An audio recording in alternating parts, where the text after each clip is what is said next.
Bapak Ibu bekerja lama dengan orang yang baru bekerja. Itu tabungannya beda nggak?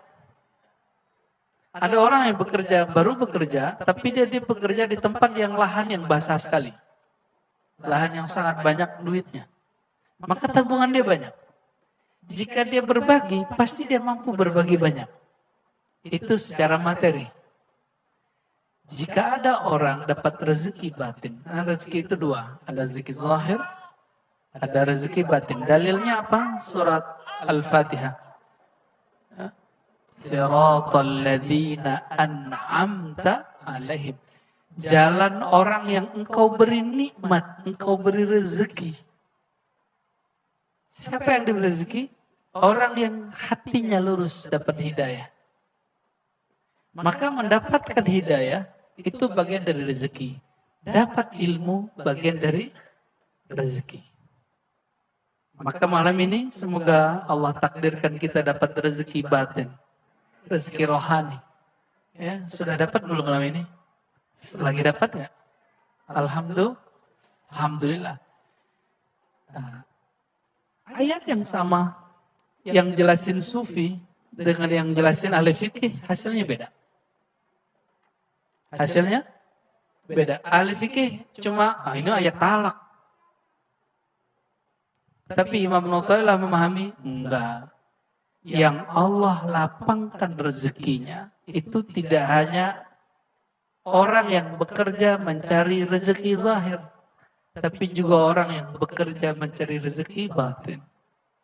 Ya, orang yang sudah lama merawat, melatih kolbunya, maka dia akan punya tabungan rohani yang lumayan banyak. Tapi tabungan itu ada limitnya. Oleh karena itu, sekelas Imam Syekh Abdul Qadir Jilani punya jatah mengangkat wali 1000 orang. Di zamannya, nggak tahu setelah wafatnya. Begitu disebutkan dalam banyak kitab tentang metodologi kewalian.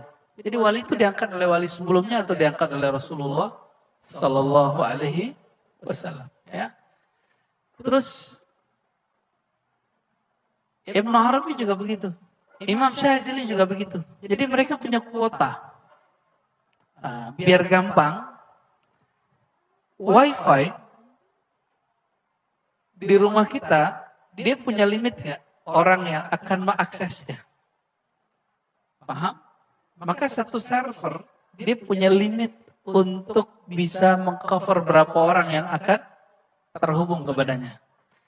Itu baru zahir. Tapi kelihatan nggak sinyal itu? Ada yang bisa ngeliat sinyal? Bayangkan hari ini sesuatu yang zahir itu nggak kelihatan memata dan orang bisa percaya. Kenapa orang tidak percaya ada wali Allah bisa memancarkan sinar nurullah? Dan sinar itu juga ada jatahnya. Dia punya kuota juga. Ya, jika dia tidak terhubung kepada maha server, Sayyidina Muhammad SAW, maka kuota dia akan habis disedot orang. Maka guru-guru itu lelah bukan karena bekerja. Dia lelah karena disedot rohaninya, ilmunya, waktunya oleh murid-muridnya. Jadi lelahnya bukan lelah fisik, dia lelahnya lelah batin. Itu bedanya. Coba perhatikan guru. Guru sekolah capek nggak? Orang di sawah capek nggak? Sama-sama lelah, tapi lelahnya beda. Nah, kelelahan ini yang mesti difahami. Dosen, siapa yang dosen? Ngajar kampus, capek nggak Pak? Pulang-pulang capek? Panas badan. Itu sama kayak nyangkul. Karena kerja otak itu lebih kuat daripada kerja badan. Ya, yang Pak dokter, yang praktek, kalau lagi praktek deg-degan awal-awalnya. Oh itu sama dengan orang nyangkul. Bedanya yang nyangkul nggak perlu mikir berat-berat. Dia tanam, dia tunggu 3 bulan. Ya. Beda kalau ada Pak dokter ini. Beda dengan dosen. Beda dengan orang-orang yang punya pekerjaan yang limitnya lebih dahsyat. Baik. Lalu ayat berikutnya, surat At-Talaq ayat 7, masih di ayat yang sama. waman qudira alaihi rizquhu. Ya. Dan orang-orang yang qudira itu orang yang telah ditakar rezekinya. Itu harfiahnya. Tapi secara maknawi, orang-orang yang disempitkan rezekinya, artinya dia belum tahu cara mengisi tabungan rohani. Apa yang harus dia lakukan? Ya, mereka mesti datang kepada servernya. Dia mesti datang ke tempat bekerja. Kalau belum bisa menciptakan pekerjaan, kita kerja sama orang. Ya. Kalau belum bisa menyembuhkan diri sendiri, kita cari dokter. Kalau belum mampu membuat pintar diri sendiri, carilah guru. Nah, maka di sini beliau menjelaskan, orang yang dapat rezeki batin itu mursyid. Yang dapat rezeki zahir itu orang kaya. Ya. Lalu kemudian murid-murid yang kemudian batinnya miskin, dia wajib mencari guru. Sebagaimana seorang yang tidak punya kemampuan, dia wajib bekerja. Ya. Oke, kita lanjut. Hikmah yang ke-31. Ihtadar rahiluna ilaih. Kok beda suaranya, Bang? Nomornya beda ya di sini. Ihtadar rahilun. Jadi ada dua jenis orang yang bermakrifat. Yang pertama, murid. Murid itu dari kata iradah, dia mencari makrifat. Yang kedua, murad. Murad itu ilmu yang cari dia. Ilmu yang cari dia. Sama dengan orang bekerja, ada yang dia mencari rezeki, ada yang rezeki cari dia. Masuk akal? Oke? Benar nggak? Ada kalanya rezeki kita yang kejar, ada kalanya kita dikejar-kejar rezeki. Itu perkataan Sayyidina Ali. Rezeki itu dua, kadang kau mencarinya, kadang kau dicarinya. Oke? Yang jomblo-jomblo sama. Jodoh itu bagian dari rezeki. Engkau mencari atau dicari. Ya, jadi yang jomblo-jomblo nggak usah kemudian ke kuburan dulu mau cari ilham. Pakai kalam Sayyidina Ali ini. Ya.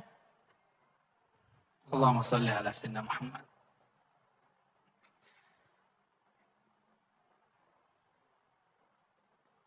Murid, murad. Istilah itu muncul dalam kitab Syekh Abdul Qadir Jilani, kitab Al-Ghunyah bagian terakhir bab tasawuf. Ya, di situ disebutkan tentang ada murid itu orang yang bermujahadah, dia ditalkin dulu, dia huluk dulu, ikut kholwat dulu, banyak puasa dulu, zikir pagi sore. Ya, tadi zikir pagi sorenya diundur sampai barusannya. Nah, itu zikir ribat biasa pagi sore. Itu zikir dari Nabi SAW yang dikumpulkan oleh Sayyidina Abdul Hasan Syazili. Ya, ini kita sebut al-wirdul asas. Wirid basic. Apa aja wirid basicnya? Setelah syahadat dan istighfar, kemudian kita melazimkan istighfar lagi 100. Karena Rasulullah SAW istighfar berapa kali? Ya, beliau punya dosa? Tidak ada. Kita punya dosa? Harusnya kita 1000, tapi ya sudahlah 100 bagilah. Terus yang kedua, la ilaha illallah wahdahu la syarika lah lahul mulku wal hamdu yuhyi wa yumiitu wa huwa ala kulli syai'in qadir. Namun basic dari kalimat ini ada pada la ilaha illallah. Ya. Berapa kali? 100 juga. Orang yang baca ini dia nggak diganggu syaitan sampai besok. Cuma kalau nafsu tetap. Jadi bedakan syaitan dengan nafsu. Ya. Orang puasa, syaitan nggak bangun dia, tapi nafsu dia masih bergejolak. Jadi bedakan nafsu kebinatangan, nafsu kebengisan dengan syaitan yang menipu. Syaitan itu tugasnya menipu. Sedangkan nafsu menggoda, digoda. Itu sebabnya kalau ada orang bertanya, kenapa masih ada maksiat di bulan Ramadan? Itu jawabannya. Kenapa orang-orang yang kelihatannya soleh masih bermaksiat? Itu jawabannya. Syaitan syaitan nonton aja. Dia ngelihat ada orang-orang yang terjebak oleh dirinya sendiri. Si murid, dia dilatih oleh mursyid. Kalau murad, dia langsung dibimbing oleh Allah Subhanahu wa Ta'ala. Murad artinya yang diinginkan oleh Allah Subhanahu wa Ta'ala. Ya. Tapi ingat, murad itu murid dulu. Kalau dia nggak pernah jadi murid, namanya majzub. Nah, ini rumus. Seseorang kekasih Allah yang tidak pernah jadi murid, lalu langsung menjadi murad, orang ahli makrifat, maka orang itu pasti majzub. Kejedot. Majzub itu ketarik. Majzub itu artinya manjuziba aklu. Orang akalnya ketarik. Min syiddatil hub, karena kuatnya cinta rindu kepada Allah Subhanahu wa Ta'ala. Maka kita membedakan majnun dengan majzub, orang gila dengan wali majzub. Ya, jangan orang gila dianggap wali, jangan wali dianggap orang gila. Ya. Ini banyak yang salah paham. Dulu saya menyamakannya. Jadi dulu saya suuzon sama kiai-kiai Jawa. Dan kiai-kiai di Mesir, syekh-syekh di Mesir, di Yaman, yang menganggap orang majzub itu wali. Ternyata saya yang salah. Ilmu Allah itu luas. Ada orang-orang yang majzub. Orang yang majzub gak boleh ngangkat murid. Kalau dia mau ngangkat murid, dia harus jadi murid dulu. Dia harus pernah jadi murid, didinding oleh mursyid, dan boleh jadi mursyid dia di bawah makomnya. Tapi metodologi menjadi guru dia nggak punya. Maka dia mesti belajar kepada orang yang pernah menjadi guru. Dan saya sudah ketemu banyak wali-wali Allah yang besar, ma'rifatnya jauh, dan dia berguru kepada orang biasa. Orang-orang yang makomnya biasa-biasa aja. Gitu. Ya. Wali majzub nggak boleh berfatwa. Dia kalau berfatwa dia mesti belajar fikih dulu. Wali majzub gak boleh ngaji hadis, ngajarin hadis. Dia kalau ngajarin hadis dia mesti belajar dulu ilmu hadis. Paham di situ? Jadi jangan berlebihan terhadap wali-wali majzub. Hormati, hargai, husnuzan, berbaik sangka, tapi jangan kemudian semua yang dilakukan benar. Nah. Ya. Oke. Ada yang lebih sempurna. Wasilun majzub. Murid jadi murad dan dia majzub. Maka akal dia sempurna, batin dia bercahaya, dia kenal Allah, kualitas iman dia, cinta dia sama dengan wali majzub, tapi akal dia mampu untuk mengontrol kegilaan orang jatuh cinta. Orang jatuh cinta itu gila. Maka al-hubbu junun, itu kalam orang Arab. Cinta itu gila. Dan yang lebih menggilai adalah cinta kepada Sayyidina Muhammad SAW. Adakah orang yang lebih gila daripada Sayyidina Abu Bakar yang semua hartanya dikasih ke Nabi Muhammad SAW? Kita kalau ngeliat ada nih, antum, semua hartanya dikasih ke gurunya. Itu pasti orang bilang itu orang gila. Kena hipnosis gurunya. Kena sihir.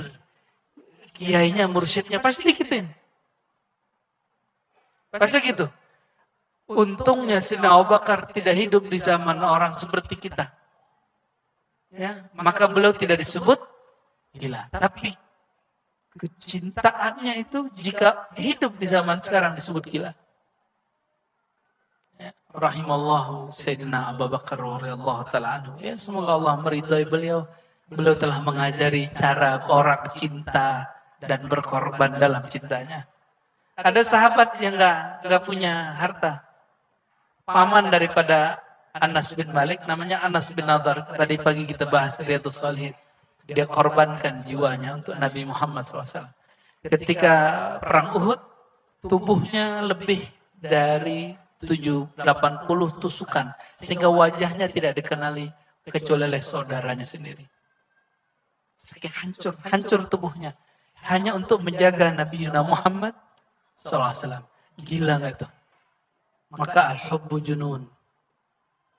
Oleh karenanya, supaya gak gila-gila amat, ya, disebutkan kul in kuntum tuhibbunallah fattabi'uni. Katakan jika kamu benar-benar cinta menggila kepada Allah, maka ikuti syariatku.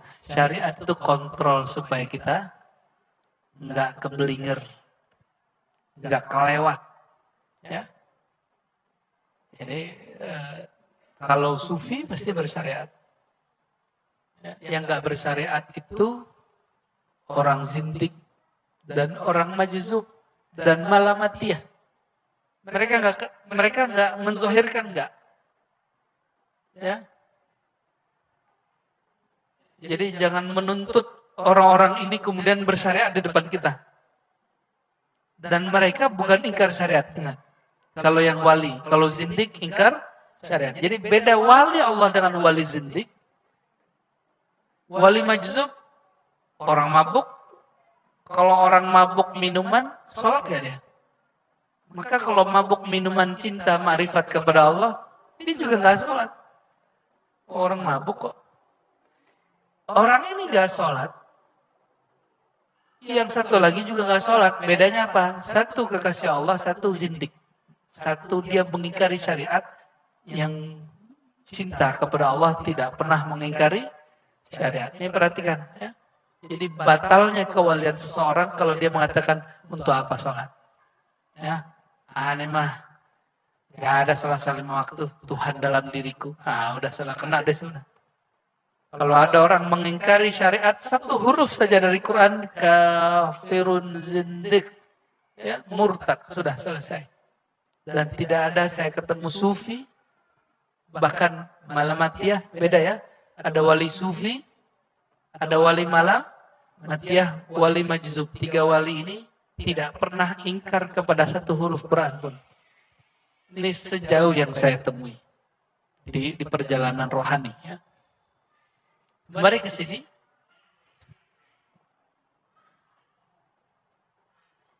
Ihtadar rahilun, para salik murid berjalan menuju Allah, mendapatkan cahaya dengan cara berlatih. Riyadhah mujahadah.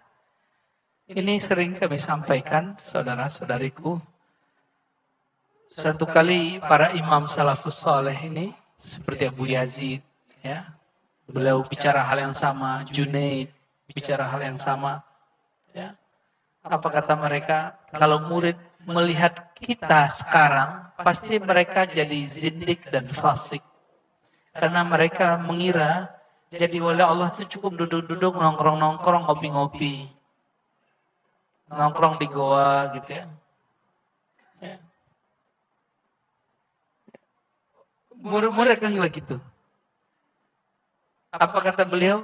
Seandainya mereka tahu apa yang kami lakukan sebelum kami sampai ke makom ini, mereka tidak mungkin menjadi zindik. Bahwa para Abu Yazid itu punya amalan jalan kaki setiap hari mencari masjid. Dan itu amalannya 1000 masjid. Jalan kaki. Masuk di masjid hanya sholat 2 rakaat lalu dia pindah lagi ke masjid yang lain. Jika itu pas-pasan dengan 5 waktu, dia sholat 5 waktu. Satu kali, satu pagi, dia sampai di satu masjid, itu masjid imamnya kenal sama dia, habis subuh dia masih zikir pagi sore. Apa kata si imam? Bayazid, engkau zikir, orang bekerja. Engkau wiridan, orang semuanya datang ke sawah, datang ke pasar. Mereka mencari makan. Kamu zikiran, kamu makan apa hari ini? Keluargamu makan apa hari ini? Ini sindiran siapa? Imam. Imam Abu Yazid langsung ulang sholat subuh. Qadaan. I'adah. Apa kata dia? Sholat di belakang orang yang tidak percaya kepada kesempurnaan Allah Maha memberi rezeki, sholatnya batal. Coba dipakai di mazhab fikih nggak masuk. Itu mazhab ahlul haqaiq, ahli hakikat. Kita nggak nyampe. Ya, sholat di belakang orang nggak khusyuk gimana? Kalau ngikutin Abu Yazid kan nggak bisa. Makanya mazhab Abu Yazid nggak masuk ke fikih, masuknya ke bab ilmu hakikat, bukan ke tarekat. Orang tarekat banyak yang nggak khusyuk. Namanya orang tarekat baru di jalan, tarekoh itu jalan. Jadi jangan heran orang tarekoh masih tengkar, masih iri, masih rebutan mursyid, ya, rebutan jadi pewaris. Ya, dengar nggak hari ini orang tarekat rebutan jadi mursyid? Sindir-sindiran masalah kemursidan. Itu baru tarekat, belum sampai hakikat. Orang hakikat nggak ada begitu. Apalagi orang yang sudah bermakrifat kepada Allah Subhanahu wa Ta'ala. Ya. Nah, murid dia sampai kepada nur Allah itu mesti ditalkin, berkhalwat, suluk, bertarekat. Tapi kalau murad yang kedua, nur dia, kolbunya sudah siap menampung itu. Maka nur itu kan setiap hari turun. Sang wali pikirannya sudah terbuka, kolbunya sudah waspada. Kalau murid sudah terbuka belum? Belum. Kolbunya sudah siap belum? Wadahnya belum siap. Oleh karenanya, melatih zikrullah itu melatih wadah. Jika menampung nama Allah 1000 setiap hari, 5000 setiap hari gak kuat, gimana mau nampung ilmu marifat? Udah ngaji-ngaji aja kalau gitu. Berarti gak siap menjadi al-wasilun. Ya, latihan dulu. Melatih nama Allah, Allah, Allah, Allah. Ya. Enggak perhatikan di ujung kalimatnya. Li'annahum lillah la li syai'in dunah. Kulillah. Kul, katakan, bacalah Allah. Ini dalil zikir Allah.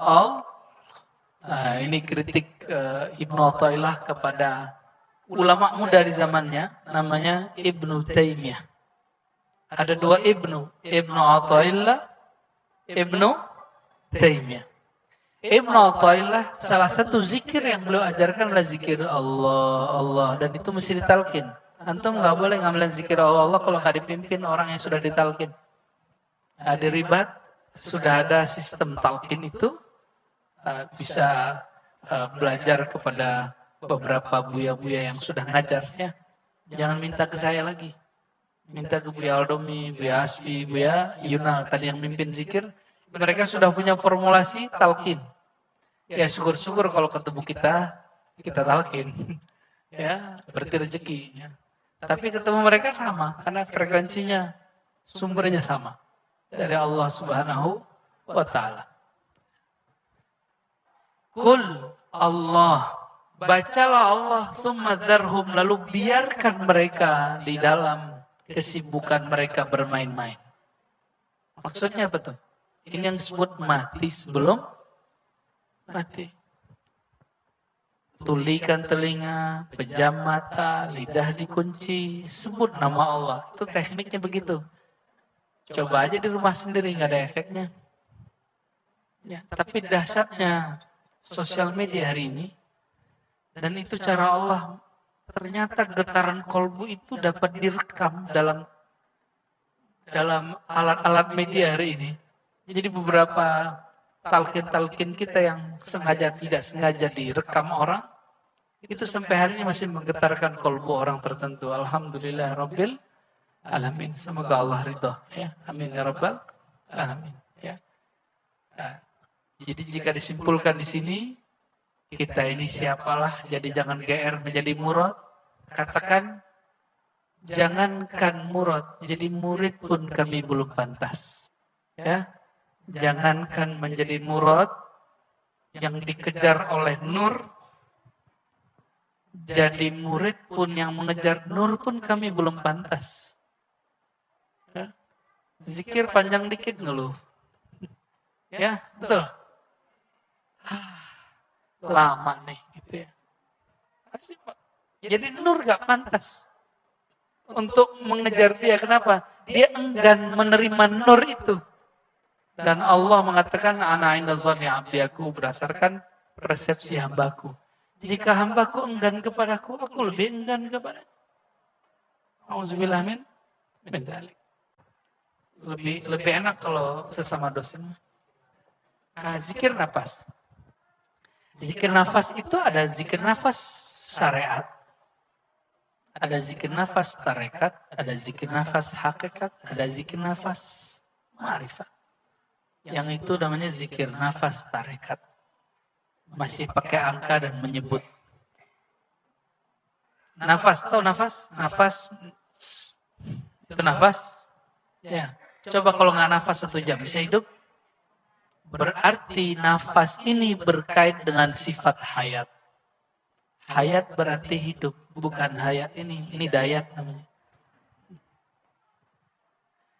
Hayat itu spirit kehidupan yang Allah tiupkan, itu yang Allah tiupkan dalam diri.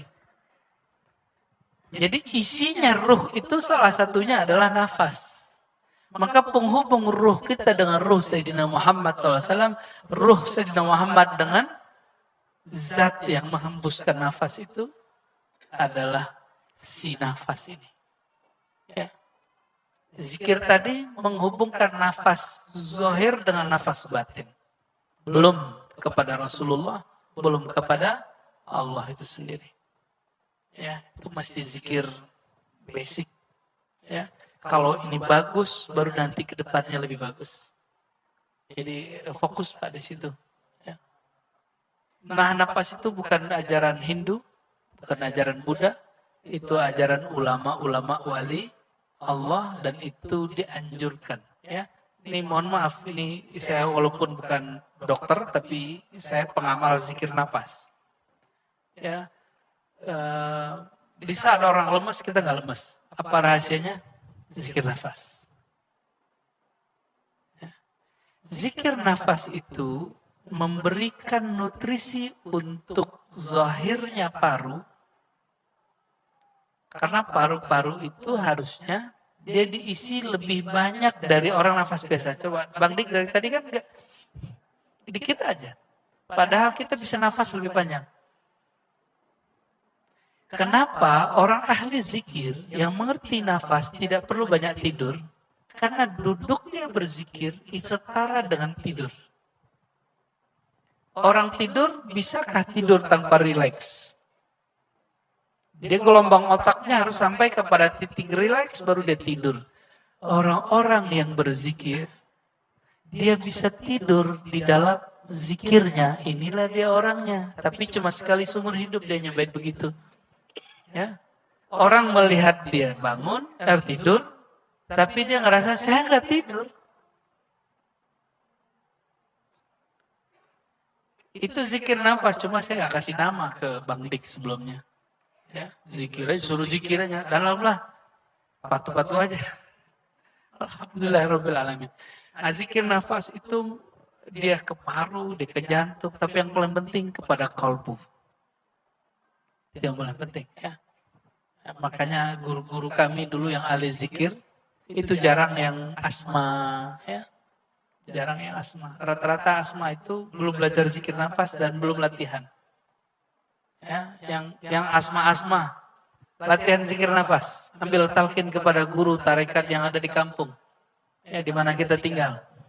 Insya Allah Allah sembuhkan. Ya, karena itu dianjurkan sekali. Ya, dianjurkan sekali. Kita ini sudah tahan napas waktu takbir Allah Akbar. Napas.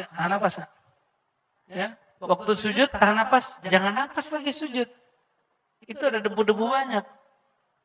Ya, jadi kalau mau sujud tahan, ambil nafas sedikit lalu tahan. Baca subhanallah bihamdihi subhanallah. Gitu. Orang-orang tertentu ngambil ilmu nafas dari sholat, lalu mereka olah menjadi zikir anfas. Ada torikot anfas. Itulah torikot Qadiriyah, Khalwatiyah, Samaniyah, dan sebagian yang ada di Naqsybandiyah, Syazilah itu ada yang pakai anfas, nafas. Nah itu boleh. Itu bukan ajaran Hindu, bukan ajaran Buddha. Emang ada Hindu baca Hu Allah? Hah? Ada nggak? Ada nggak Hindu baca zikir Allah Allah lagi nafas? Nggak ada. Terus siapa yang mengatakan zikir tanpa nafas sama dengan semedi? Bentuk duduknya boleh sama. Sama. Kita kan makan cara nyuapnya juga sama sama orang Hindu. Apakah saya jadi Hindu? Jadi kalau duduk zikir itu memang paling enak duduknya lurus, kepalanya lurus begini ya, atau duduk biasa. Zikir aja, napas, relax. Tahu-tahu khotbah udah selesai, Bang Dik masih ngorok ya kan? Disebutkan di hikmah yang ke-9, beragamnya jenis amalan zahir itu disebabkan keberagaman anugerah yang batin dari Allah Subhanahu wa ta'ala. Jadi Pak zikir ada zikirnya macam-macam. Karena rahasia yang Allah simpan di dalamnya juga beragam. Dan itu dapat menghilangkan kebosanan. Bahkan rasa hambar tadi hilang. Rasa hambar tadi hilang. Maka saya menyayangkan, mohon maaf hari ini boleh jadi disebut zaman stagnan orang bertorikot. Orang fikih aja ada fatwa yang diperbaharui, masa torikot tidak diperbaharui? Kita masih ngajarin torikot zikir untuk orang yang ketemu zikir itu 100 tahun yang lalu. Padahal ulama seperti Syekh Ahmad Khatib Sabbas, dia meramu zikir itu sesuai dengan zamannya.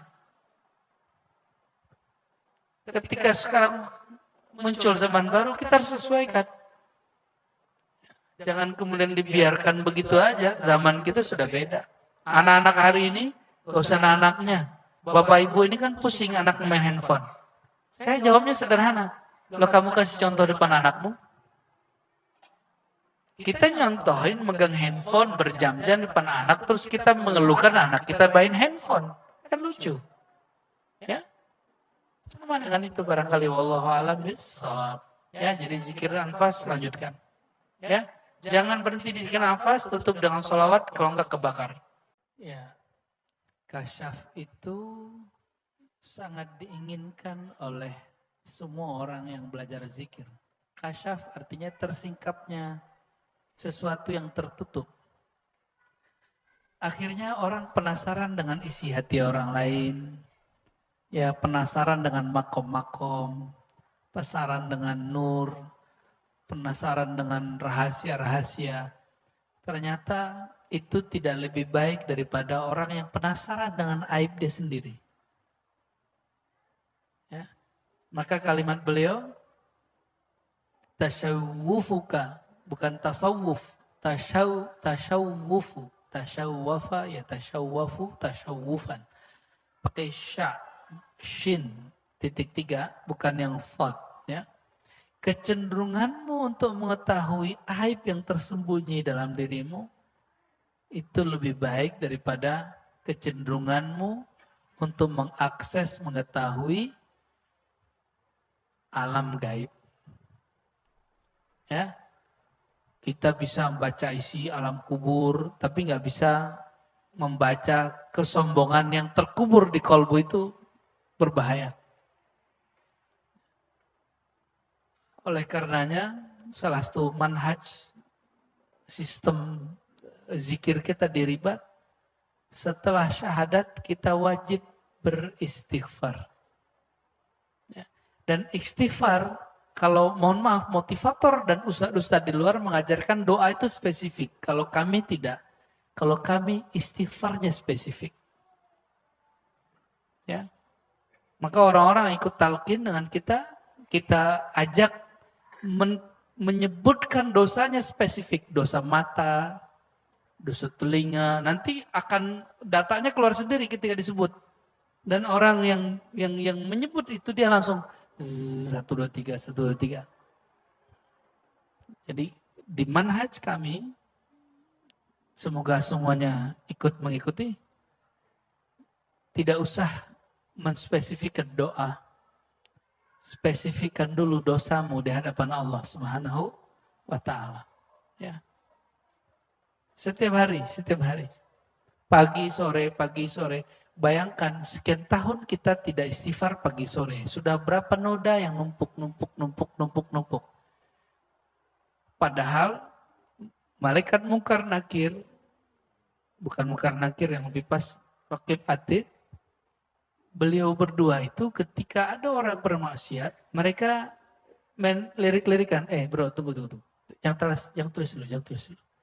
Siapa tahu sebelum tidur dia istighfar. Gitu. Maka orang yang istighfar dalam satu hari, semua dosanya selama tidak syirik diampuni. Selama tidak syirik dan menyakiti dan mengambil hak orang lain, itu diampuni. Kalau dia menyakiti orang lain, dia mesti minta maaf. Ya. Hati-hati loh ya, mengunjingkan orang online. Minta maafnya online juga tuh.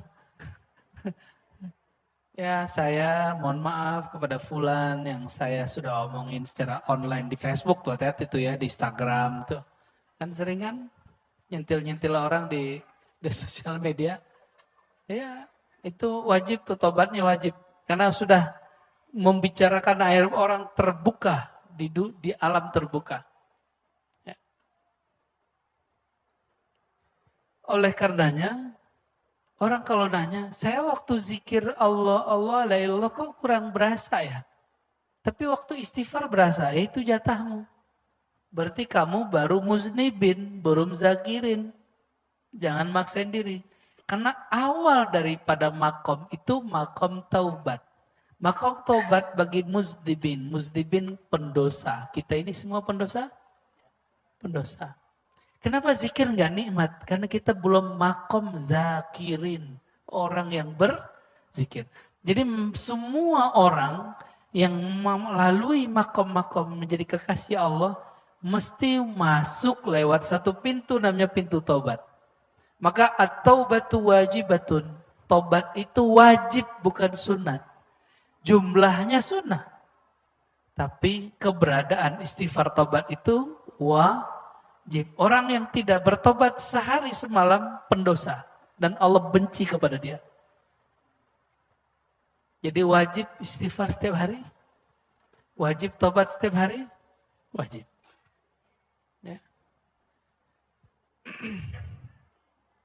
Apalagi ya, ketika kita mendapatkan Nabi Muhammad SAW istighfar 100 setiap hari, kita nanya, apa gerangan Rasulullah punya dosa? Ya. Sayyidah Aisyah mengatakan, ya Rasulullah, kenapa engkau masih sholat sepanjang itu? Zikir sepanjang itu, sedangkan engkau sudah dijamin, diampuni dahulu, sekarang dan nanti. Apa jawaban beliau? Aku hanya ingin menjadi hamba yang suka menghargai dan berterima kasih kepada Allah Subhanahu wa ta'ala. Jadi sholatnya Nabi bukan sholat bayar hutang. Nabi sholat itu sholat berterima kasih kepada Allah Subhanahu. Itu yang disebut sholat syukur. Ini dalil sholat syukur ada. Bukan hanya sujud syukur. Ini namanya sholat syukur. Ada di Sahih Bukhari, Sahih Muslim, Nabi mengatakan, apakah aku tidak boleh mengekspresikan rasa syukurku kepada Allah Subhanahu wa ta'ala. Kita boleh sebut itu dengan sholatus syukri. Sholat kesyukuran. Ya, itu salah satu amalan Nabi Muhammad SAW. Jadi saya kasih tahu kepada antum, amalan Nabi itu setiap hari tobat, syukur. Tobat, syukur. Itu aja tiap hari. Yang lain-lain ngikut. Itu ruhnya akan langsung terbang kepada makom-makoman yang lain. Orang kalau sudah istighfar, tobat, Allah akan siapkan kendaraan rohani untuk dia sesukanya Allah Subhanahu wa ta'ala. Dikasih dulu syukur. Kalau syukur, la azidannakum. Akan aku tambahkan makom-makommu. Orang yang bersyukur dengan nikmat zikir, Allah akan tambahkan kenikmatan berzikir itu. Orang yang bersyukur dengan nikmat majlis, Allah akan tambahkan nikmat majlis. Orang yang bersyukur dengan harta, Allah tambahkan harta. Nah, tinggal pilih. Syukur kita sudah lengkap atau belum? Orang yang bersyukur dengan ilmu, Allah kasih dia ilmu laduni. Karena Rasulullah SAW adalah orang yang paling banyak bersyukur, maka ilmu beliau nambah setiap detik, per detik, per detik, per detik, nambah terus. Maka ulama yang syakir, syakur, itu ulama yang ilmu laduni ada pada dirinya, gak berhenti. Mau dapat laduni? Laduni itu ilmu gak perlu belajar. Langsung Allah yang ngajarin. Itu babnya cuma satu, syukur. Tapi ingat, yang ngajarin syukur siapa? Guru. Berarti awalnya ada guru dulu. Maka kita berterima kasih kepada guru. Orang tidak disebut bersyukur jika dia tidak berterima kasih kepada orang yang mengajari syukur itu. Dan yang mengajarkan syukur pertama kali pada umat ini adalah Nabi Muhammad SAW. Maka syukur kepada Nabi itu dengan dua saja. Ikuti sunnahnya dan bersolawat cinta kepadanya. Sallallahu alaihi wasallam. Jangan lagi solawat karena ada hajat. Solawatlah karena mahabbah, cinta. Dan orang yang dicintai akan membersama yang dicintainya.